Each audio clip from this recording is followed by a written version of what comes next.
नमस्कार प्रिय दर्शकों, हाजिर हूं मैं एक ऐसा विषय लेकर जो आप जानकर प्रसन्न होने वाले हैं।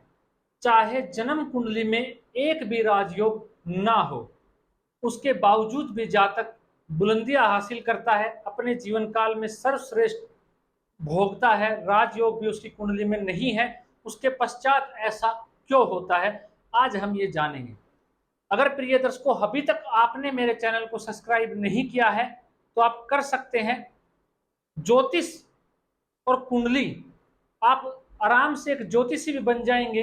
मेरे कार्यक्रम अगर आप देखते रहेंगे, ग्रहों के साथ खेलना भी आप सीख जाएंगे और जन्म कुंडली अध्ययन करना भी आप सीख जाएंगे। कहीं जाने की आपको आवश्यकता नहीं पड़ेगी।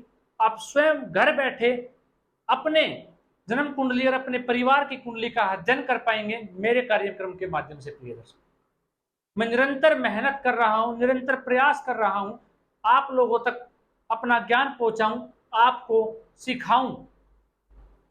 ये मेरा दायित्व है। प्रिय दर्शक, अगर अभी तक आपने अपने दायित्व का निर्वहन नहीं किया है तो आप कर सकते हैं देरी किए बिना। प्रिय दर्शक, तो प्रिय दर्शकों जानते हैं, काफी बार मुझसे सवाल पूछे गए कि एक ही समय पे दो बच्चों का जन्म होता है, एक राज परिवार में जन्म होता है, एक गरीब परिवार में जन्म होता है। प्रिय दर्शकों, मैं अभी आपको कह रहा हूं, आप इस कार्यक्रम को चाहे आगे मत देखिएगा अगर आप पूर्व जन्म को नहीं मानते हैं। अगर आप पूर्व जन्म को नहीं मानते हैं, अगर आप ज्योतिष को मानते हैं, अगर आप जन्म कुंडली को मानते हैं, तो आपको पूर्व जन्म को भी मानना ही होगा। प्रिय दर्शकों, हाँ, ये बात 100% सत्य है। जो भी बच्चा अमीर खानदान में जन्म लेता है, उसकी कुंडली के अंदर ग्रहों की जो प्लेसमेंट है, कहीं ना कहीं वो बेहद अच्छी जगह होती है। कुंडली, उनके जो भाव है, ग्रहों की जो प्लेसमेंट है, वो अच्छे भावों में होती है। लेकिन प्रिय दर्शकों, यकीन मानिएगा, आज जो चीज मैं आपको समझाने जा रहा हूं, अगर थोड़ा बहुत भी आपको ज्योतिष आता है, थोड़ी बहुत भी आपको नॉलेज है, अगर जो नए दर्शक हैं जो इस कार्यक्रम को देख रहे हैं, वो पूर्व की पुरानी वीडियोस जाके देखेंगे तो उनको ये चीजें आसानी से समझ में आ जाएंगी। लेकिन मैं प्रयास ये करूंगा कि हर कोई इसको समझ पाए, इस विषय को। आज के हमारा विषय क्या है? जन्म कुंडली में एक भी राजयोग ना हो, लेकिन जो ग्रहों की स्थिति है, जो प्लेसमेंट है, वो इस प्रकार से कई बार हो जाती है जो कि जातक को बुलंदियों पर पहुंचा देती है और सर्वश्रेष्ठ रिजल्ट देती है। मैं 5 ऐसे ही ज्योतिषीय सूत्र आज आपको बताने वाला हूं ग्रहों के संबंध और जन्म कुंडली अध्ययन को देखने के लिए। आपको समझ में भी आ जाएगा, आसानी से समझने का प्रयत्न कीजिएगा प्रिय दर्शकों। मैं कोशिश भी ये करूंगा आपको समझाने की। इस कार्यक्रम का उद्देश्य आप सभी लोगों तक ज्ञान पहुंचाना है, जन्म कुंडली सिखाना है प्रिय दर्शकों। तो वही प्रयत्न मैं आज फिर से करने वाला हूं, आप तक पहुंचाने वाला हूं अपना ज्ञान, सरल तरीके से आपको समझाने का प्रयत्न। प्रिय दर्शकों, क्या कहते हैं, कोई राजयोग नहीं है, भद्र पुरुष योग नहीं है, हंस महापुरुष योग नहीं है, और कोई भी राजयोग, जितने भी राजयोग, कोई राजयोग कुंडली में नहीं है। लेकिन प्रिय दर्शकों, अगर आपकी कुंडली में सारे के सारे ग्रह, जो पहला सूत्र कहता है वो कहता है जितने भी ग्रह हैं, अगर वो युवा अवस्था में बैठे हुए हैं, आपकी जन्म कुंडली के अंदर 12 अंश से लेके 18 अंश के बीच में बैठे हुए हैं, तो यकीन मानिएगा ऐसा जातक निश्चित तौर पे सफल होगा, बुलंदियां छुएगा। उसके अंदर रिस्क लेने की कैपेसिटी, रिस्क लेने का कैपेसिटी बहुत ज्यादा होने वाली है। और जब तक कोई जातक रिस्क नहीं लेगा अपने जीवन में, तो वो सक्सेस नहीं हो सकता। क्यों? क्योंकि जो युवा ग्रह हैं, जितने भी ग्रह हैं, वो सारे युवा अवस्था में बैठे हुए हैं। इस कारणवश ऐसा जातक रिस्क भी लेगा और सफल भी होगा, चाहे वो खराब स्थिति में ही क्यों ना बैठे हुए उसकी जन्म कुंडली के अंदर। मैंने क्या कहा प्रिय दर्शकों? चाहे वो खराब सिचुएशन में ही क्यों ना बैठे हुए हों उसकी जन्म कुंडली के अंदर। वहीं प्रिय दर्शकों, दूसरा सूत्र समझने का प्रयत्न कीजिए। दूसरा सूत्र क्या कहता है? जन्म कुंडली के अंदर जो भी ग्रह बैठे हुए हैं, मान लेते हैं गुरु ग्रह, क्या कह रहा हूं? गुरु ग्रह।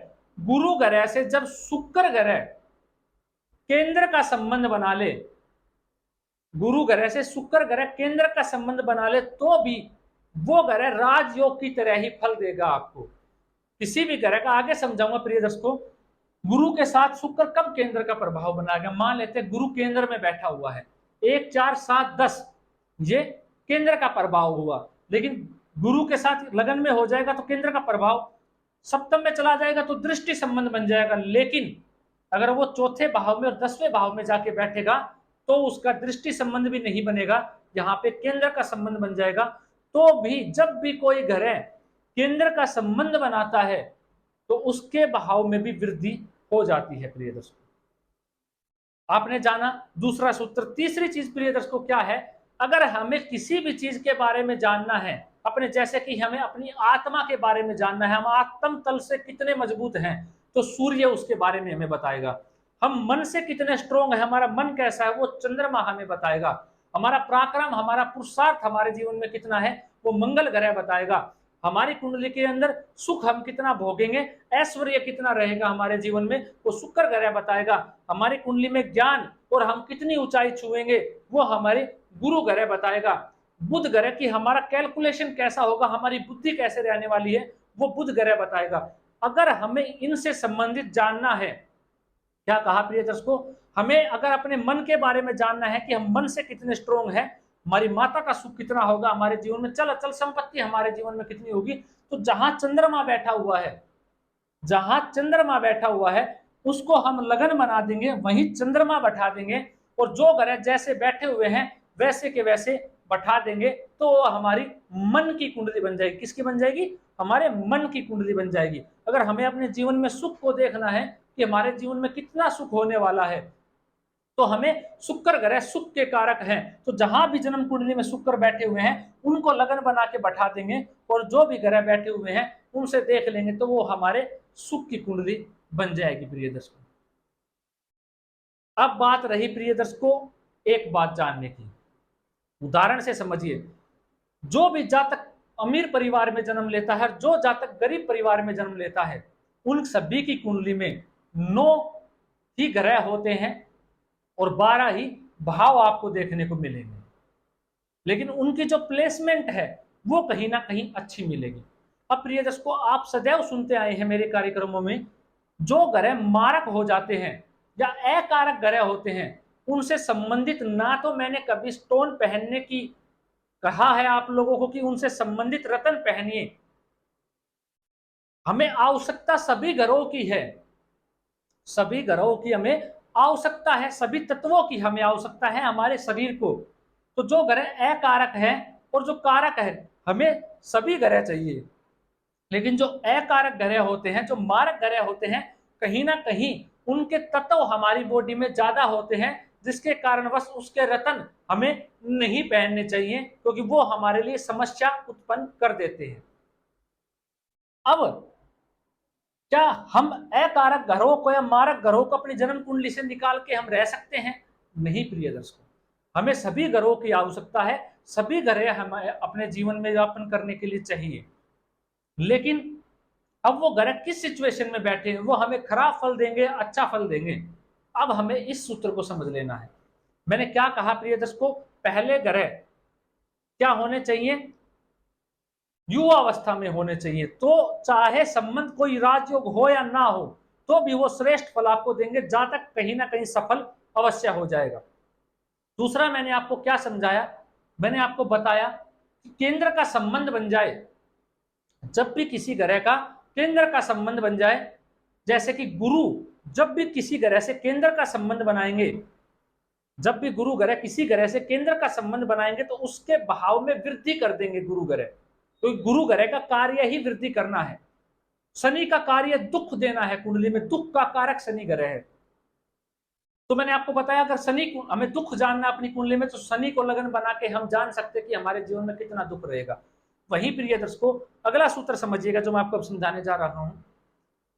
अब हमें जन्म कुंडली में यह देखना है कि कितने ग्रहों ने, जो ग्रह बैठे हुए हैं जन्म कुंडली के अंदर, उन ग्रहों ने कितने ने 3-11 का संबंध बनाया है, पंचम नवम का संबंध कितने ग्रहों ने आपस में बनाया हुआ है, चाहे वो कुंडली के बुरे से बुरे भाव में ही क्यों ना बैठे हुए हों, चाहे वो 6, 8, 12 त्रिक भावों में क्यों ना हो, लेकिन जो ग्रह आपस में पंचम नवम का संबंध बना रहे हैं, क्या कर रहे हैं, पंचम नवम या केंद्र का या 3-11 का संबंध बना के जन्म कुंडली में बैठे हुए हैं, तो उनके बल में वृद्धि हो जाएगी, यकीन मानिएगा।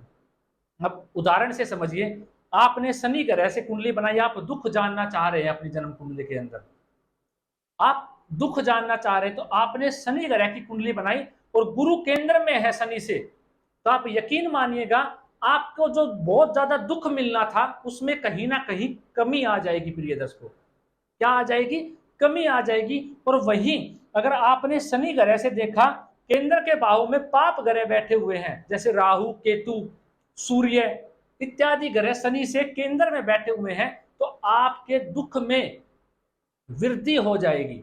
अब केंद्र के भाव कौन से होते हैं, 1, 4, 7, 10।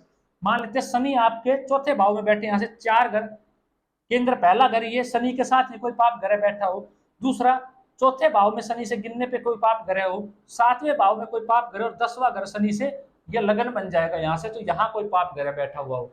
जितने भाव में पाप ग्रह बैठे होंगे उतना ही शनि दुख में वृद्धि कर देंगे, दुख का कारण आपके जीवन में बढ़ जाएगा। लेकिन प्रिय दर्शकों, यहाँ पे एक सूत्र और समझिए ज्योतिष का, अगर गुरु से जब शनि केंद्र में आ जाते हैं या केंद्र से गुरु शनि केंद्र में आ जाते हैं, तो कहीं ना कहीं जो आपको धन संचित होना था उसमें परेशानी होना शुरू हो जाएगा। क्या हो जाएगा प्रिय दर्शकों, शुरू, क्योंकि शनि देरी से देते हैं हर चीज, क्या करते हैं, देरी से देते हैं। जब शनि का गुरु से केंद्र संबंध बनेगा तो गुरु किस किस चीज के कारक है, उन उन चीजों से संबंधित आपको देरी होना शुरू हो जाएगी, जैसे कि संतान होने में देरी होना, धन संचयन होने में देरी होना, लाभ के कारक लाभ में देरी होना, भाग्य के कारक भाग्य के साथ मिलने में देरी उत्पन्न होना, भाग्य का साथ मिले लेकिन तब नहीं जब आप चाहते हो, तो उसमें देरी होना शुरू हो जाता है प्रिय दर्शकों। तो आपने ये संबंध भी जाना। 3-11 का संबंध कोई ग्रह बना रहा है, अब फिर से समझिए, अगर अब हमने माना कोई राजयोग नहीं है हमारे जन्म कुंडली के अंदर, युवा अवस्था में भी ग्रह नहीं है, राजयोग भी नहीं है, केंद्र का संबंध भी नहीं है, तो हमें क्या देखना है प्रिय दर्शकों, पंचम नवम का संबंध। जो ग्रह पंचम नवम का संबंध बना रहे हैं उन भावों में भी वो वृद्धि कर रहे हैं, ये चीज भी आपने जान ली। अब फिर से समझिएगा प्रिय दर्शकों, मान लेते हैं गुरु ग्रह आपके लगन में बैठे हुए हैं, यहाँ पे समझने का प्रयत्न कीजिएगा, मैं आपको समझाने की कोशिश कर रहा हूं। यहाँ पे लगन में बैठे हुए हैं, हमने 3 घर आगे जाके देखा, हमने 3 घर आगे जाके देखा, यहाँ पे राहु बैठे हुए हैं। 6 घर आगे जाके देखा, यहाँ पे मंगल बैठे हुए हैं। क्या बैठे हुए हैं, मंगल बैठे हुए हैं। पंचम में जाके देखा सूर्य ग्रह बैठे हुए हैं। चौथे में शुक्र बैठा हुआ है। यकीन मानिएगा प्रिय दर्शकों, तीसरे घर में जिस भी ग्रह से तीसरे, छठे, 8वें और 12वें घर में जब कोई पाप ग्रह जाके बैठ जाता है तो उस भाव में उस ग्रह के बल में वृद्धि हो जाएगी, कोई भी ग्रह हो। और जब भी किसी ग्रह से चौथे घर में, 7वें, 10वें में, पंचम, नवम में शुभ ग्रह जाके बैठेगा तो उस ग्रह में और उस भाव में भी वृद्धि हो जाएगी, उसका भी आपको सर्वश्रेष्ठ रिजल्ट मिलना शुरू हो जाएगा प्रिय दर्शकों। समझे प्रिय दर्शकों आप मेरी ये बात। एक चीज आपको ये संबंध ज्योतिष का देख लेना है। तो ये हो गया चौथा सूत्र प्रिय दर्शकों। अब हम 5वां सूत्र समझ लेते हैं जन्म कुंडली का, क्या कहता है ग्रहों का संबंध। मान लीजिए प्रिय दर्शकों, मान लीजिए कोई ग्रह, मैं आपको समझाने के लिए बता रहा हूं, ग्रहों का आपस में संबंध। कई बार आपने सुना होगा कि मंगल सूर्य की राशि में जाके बैठे, सूर्य शुक्र की राशि में जाके बैठे, शुक्र मंगल की राशि में बैठे हुए। ऐसे ग्रहों का संबंध भी अगर कुंडली में बन रहा है, चाहे राजयोग ना हो तो भी वो श्रेष्ठ फल देने के लिए बाध्य रहेंगे, वो ग्रह भी और वो घर भी प्रिय दर्शकों। कोई राजयोग नहीं है, लेकिन जो 5 बातें मैंने आपको बताई, अगर आपकी कुंडली में वो लागू हो रही है तो आप जीवन में निश्चित तौर पर सफल होंगे। आप आजमा कर देख सकते हैं। अब समझिएगा, मैं आपको हर प्रकार से समझाने की कोशिश करूं। मान लेते हैं जो जन्म कुंडली का मंगल ग्रह है, मंगल ग्रह जाके जन्म कुंडली के पंचम भाव में जाके बैठा हुआ है। ये लगन मेष लगन है, मंगल यहाँ का मालिक बना पंचम स्थान में जाके बैठा, सूर्य यहाँ का मालिक बना धनु राशि में जाके बैठा, और जो धनु का मालिक बना गुरु ग्रह वो जाके लगन में बैठा। तो इन तीनों का आपस में एक दूसरे के साथ क्या हो गया, संबंध बन गया।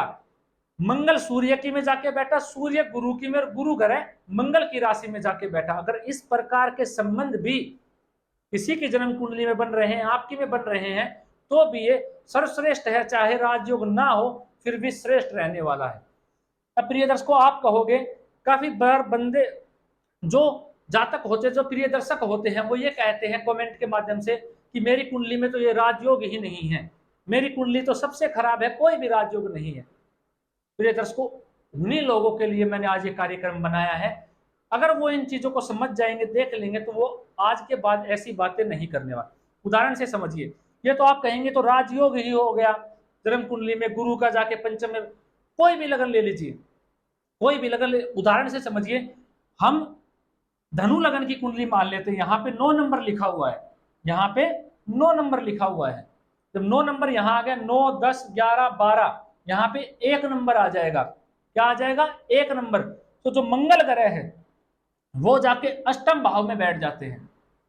1, 2, 3, 4 यहाँ पे कर्क राशि बन गई, धनु लगन की कुंडली हो गई, तो यहाँ पे कर्क राशि आ जाएगी। तो यहाँ पे मंगल बैठे हुए हैं, क्या हो गया? मंगल नीच के हो गए, अष्टम भाव में जाने से नीच भंग हो गया।